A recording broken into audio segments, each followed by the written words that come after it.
Bonjour peuple de Dieu. Bienvenue à tous ceux qui sont en train de suivre votre émission. Nous poursuivons notre étude sur le retour de Jésus et le tri du berger. Un thème eschatologique que nous avons commencé. Nous sommes en train de méditer sur deux passages que je mets en parallèle, à savoir Matthieu 25, 31 à 46, l'histoire du brebis, du bon berger, qui aura fait la séparation entre les brebis et les boucs. Et dans cette histoire, il est question de ceux qui ont rendu visite à ce maître qui était malade, étranger, qui était en prison et qui a été visité par certains. Mais malheureusement, d'autres ne l'auront pas fait. La conclusion de cette parabole était de nous faire savoir que toutes les fois où nous nous occupons des plus petits, de ceux qui souffrent, que nous nous occupons des pauvres, des délaissés, des démunis, des malades, des rejetés, quand nous le faisons, en réalité, c'est à Jésus que nous sommes en train de le faire. Parce que Jésus, il est également le maître, le Dieu des pauvres, le Dieu des rejetés, des orphelins. Il est également pour ceux-là. Et j'aimerais vous encourager. Nous vivons dans un temps où de plus en plus, les gens n'ont plus un cœur pour aider. Et surtout en Afrique noire, on a même peur d'aider. Parce que tu dis que quand je veux aider, il va prendre mon argent, pas il faut autre chose avec, pour me faire du mal. Mais quand Dieu te met à cœur d'aider quelqu'un, il faut le faire, sans hésitation. Même si c'est pour donner de l'argent, prise de ton argent, aide. Peut-être en le faisant, tu es en train d'aider quelqu'un qui est vraiment dans un besoin. Et ce faisant, c'est à Jésus que tu es en train de le faire. C'est à Jésus que tu es en train de le faire. Donc j'aimerais vraiment t'encourager vraiment à poser des actes de bienfaisance pour aider les autres. Bien que notre monde est un monde de capitalisme, guidé par l'égoïsme, où c'est chacun pour soi, Dieu pour tous, il est important de penser aux autres. Parce que c'est le message que Jésus est en train de faire passer au travers de cette parabole. Toutes les fois où tu aides un pauvre, c'est à Jésus que tu es en train de le faire. Toutes les fois où tu vas dans les prisons pour prier pour les prisonniers, c'est que vous les prisonniers, tu es en train de rendre un ministère noble.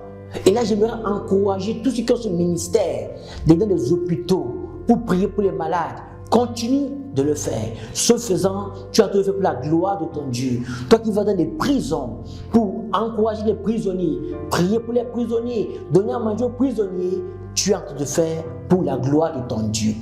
Ce faisant, je dis que tu es en train de le faire. C'est ce que la Bible nous fait savoir. Et moi, j'encourage beaucoup tous ceux même qui donnent de leur temps pour les orphelinats, qui donnent de leur argent pour les orphelinats. C'est de très bonnes causes.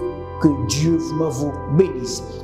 Et en parallèle, on a parlé du Matthieu 13, 24 à 30, où il est histoire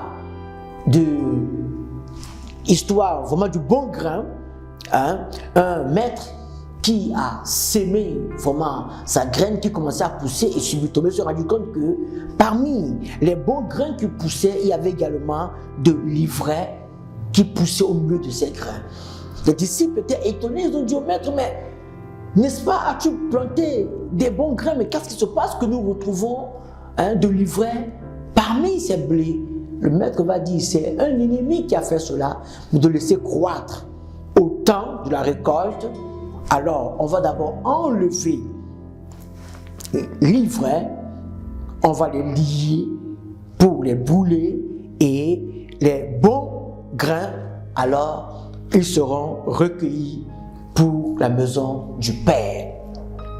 Nous nous sommes arrêtés à ce point et nous disions que ici, Jésus était en train de mettre un accent pour que nous comprenions que de la même manière que le bon grain et l'ivraie croissent ensemble, tout comme se côtoient les boucs et les brebis, les deux types d'animaux jouissent ensemble de la terre et de ses produits, de la mer, du soleil et de la pluie, comme toi et moi, tous les êtres humains, nous en profitons aussi. Donc, Jésus affirme ici que de ce troupeau rassemblé devant lui, il fera deux choses ensemble distinctes. Les brebis iront à sa droite, les brebis. Donc, autrement dit, ceux qui auront marché avec lui, ils seront à sa droite, tandis que les boucs devront s'assembler à sa gauche. Aucun bouc n'aura la possibilité de contester la décision du juge suprême. Aucun bouc ne va contester. Pourquoi? Pourquoi?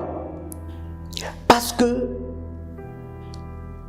la décision du juge sera une décision juste. Même si le bouc a vécu toute sa vie en compagnie des brebis, pendant ce grand jugement, le maître va enlever simplement ce bouc qui a évolué des brebis pour mettre totalement à part.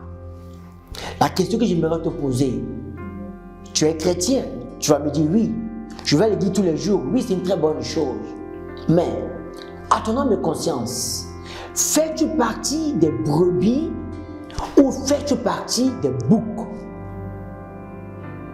Fais-tu partie des véritables brebis du Seigneur ou fais-tu partie des boucs? Tu vas me dire que tu fais partie des brebis. Mais une autre question, est-ce que tu obéis à ton maître et Seigneur et Sauveur Jésus? Vous voyez, les brebis d'une manière générale, n'est-ce pas, on aime souvent utiliser ce terme-là, les moutons. C'est des types d'animaux qui obéissent facilement les moutons. Facilement. Quand le berger dit à gauche, ils vont à gauche, à droite, ils vont à gauche, à droite. Mais le bouc, c'est le type d'animal qui est têtu, très têtu. Quand le bouc refuse, il refuse. Est-ce que tu obéis quand le Seigneur te parle ou tu résistes à sa voix? Es-tu présentement dans l'obéissance ou vis-tu dans la désobéissance? Je dis dans l'obéissance, ça veut dire que tu fais partie des brebis. Mais si tu es dans la désobéissance totale, dans les critiques, les murmures, toi tu vas à l'église, c'est juste pour critiquer les serviteurs de Dieu, critiquer les messages, critiquer la louange. C'est-à-dire tu es dans les critiques totales. Tu n'apportes rien de positif, mais tu es tout le temps en train de critiquer. Et même pas des critiques positives. Mais tu es dans la destruction, dans la désobéissance totale. Tu mènes ta vie comme bon te semble et tu cherches toujours à justifier ta mauvaise vie à partir de la parole de Dieu. Mais tu es exactement un bouc dans la bergerie, mon frère et ma soeur. Si telle est ta vie, tu vis dans le péché, le pasteur te parle, ton responsable t'interpelle par rapport à ta mauvaise vie. Mais toi, tu dis que c'est ma relation avec mon Dieu. Ça ne vous regarde pas. Quand tu parles de ta vie, tu dis que ça m'engage avec mon Dieu, c'est mon problème avec mon Dieu. Vous ne pouvez pas vous interférer là-dessus. Mais Dieu utilise ses serviteurs pour te mettre sur le droit chemin. Tu es toujours en train de résister. Mon frère, ma soeur, si tel est ton cas, tu n'es pas différent de beaucoup. Nombreux seront ceux qui diront au juge ce jour-là: Seigneur, Seigneur, n'avons-nous pas prophétisé en ton nom? Nous avons chassé des démons en ton nom. Nous avons fait beaucoup de miracles en ton nom. C'est exactement ce que tu dis dans Matthieu 7, 22. Quel sera donc le critère qui guidera le choix du maître? Écoutez maintenant le critère.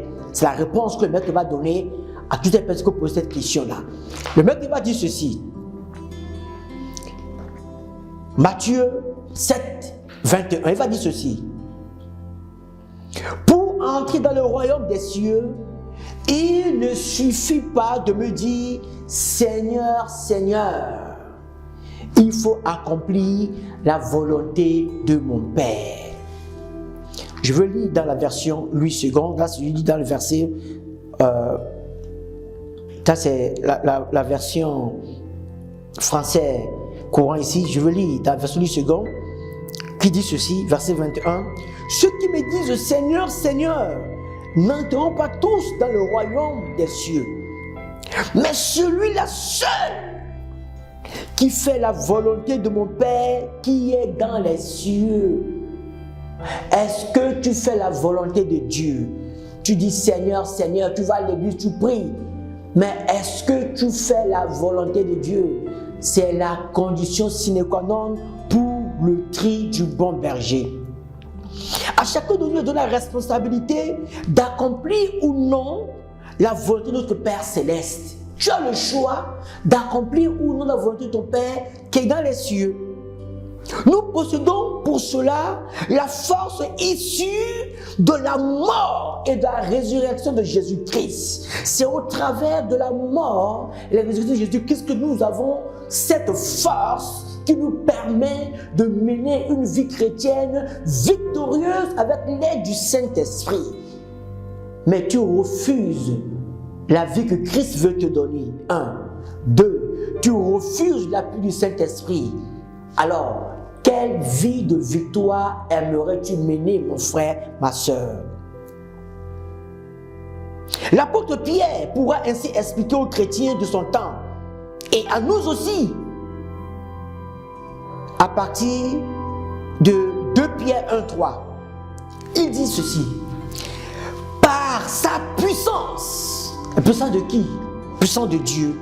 En effet, Dieu nous a donné tout ce qu'il nous faut pour vivre dans l'attachement au Seigneur. Oh, gloire à Dieu. Par la puissance du Saint-Esprit, Dieu nous a donné tout ce qu'il nous faut pour vivre dans l'attachement au Seigneur. Il n'y a que l'Esprit de Dieu qui peut t'aider, mon frère, ma soeur, à mener une vie chrétienne victorieuse et rester attaché à Christ jusqu'à son retour. Puisses-tu vraiment prendre la décision à partir de ce message d'abandonner ta désobéissance, de mettre de l'ordre dans ta vie, afin que tu sois un véritable brebis qui est disposé à écouter la voix du bon berger, à marcher conformément à la voix du bon berger, afin de faire partie de ceux qui seront à la droite de notre Seigneur et Jésus-Christ pendant le jugement. Que Dieu te bénisse, qu'il t'aide à abandonner ta mauvaise vie et à revenir à Christ de tout ton cœur, dans le nom de Jésus-Christ. Amen.